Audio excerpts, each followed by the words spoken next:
इन दिनों देश corona virus नाम की मुसीबत से जूझ रहा है। इस वायरस के बढ़ते खतरे को देखते हुए देश भर में लोगों की सुरक्षा के लिए लॉकडाउन किया गया, तो कई और मुसीबतें सामने आकर खड़ी हो गई। बॉलीवुड और टीवी इंडस्ट्री की बात करें तो यहाँ पर लगभग सारे काम ठप हो गए।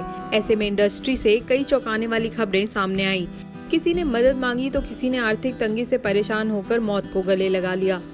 वहीं इन सब मामलों पर अब जाने माने एक्टर रोनित रॉय का बयान सामने आया है। उन्होंने मौजूदा हालातों पर दुख जताते हुए कहा कि खुद की जान लेना बेहद दुखद है, लेकिन ये किसी भी मुश्किल का हल नहीं है।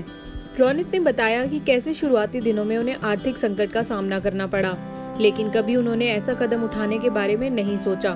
ये सब बातें रोनित रॉय ने एक इंटरव्यू में शेयर की। उन्होंने बताया कि लॉकडाउन लागू होने के बाद से उनकी कोई कमाई नहीं हुई है, लेकिन इसके बावजूद वो 100 परिवारों की लगातार मदद कर रहे हैं।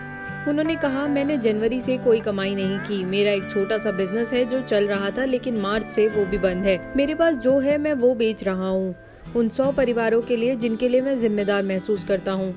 मैं बहुत अमीर नहीं हूँ, लेकिन मैं ये कर रहा हूँ। उन्होंने कहा कि ऐसे प्रोडक्शन हाउसेस जिनके आलीशान ऑफिसेज और ऐसी बिल्डिंग्स हैं कि हाईवे से 2 किलोमीटर दूर से नजर आती हैं, उन्हें ऐसे हालात में लोगों के लिए सोचना चाहिए और मदद करनी चाहिए। ये बातें उन्होंने इंडस्ट्री के 90 डे पेमेंट रूल पर अपने विचार रखते हुए की हैं। रोनित रॉय ने कहा कि अगर एक एक्टर के तौर पर आपको रोल मिलता है और आपने कॉन्ट्रैक्ट पढ़ा है और 90 डे पेमेंट रूल पर साइन किया है, तो इसमें किसी की गलती नहीं है। अगर आप इससे सहमत नहीं है तो पहले ना करनी चाहिए, लेकिन अगर ऐसे हालात आते हैं जो इन दिनों है, तो चैनल और प्रोडक्शन हाउसेस को समझना चाहिए कि उनकी टीम के लोगों को जरूरत है और उन्हें पेमेंट कर दे।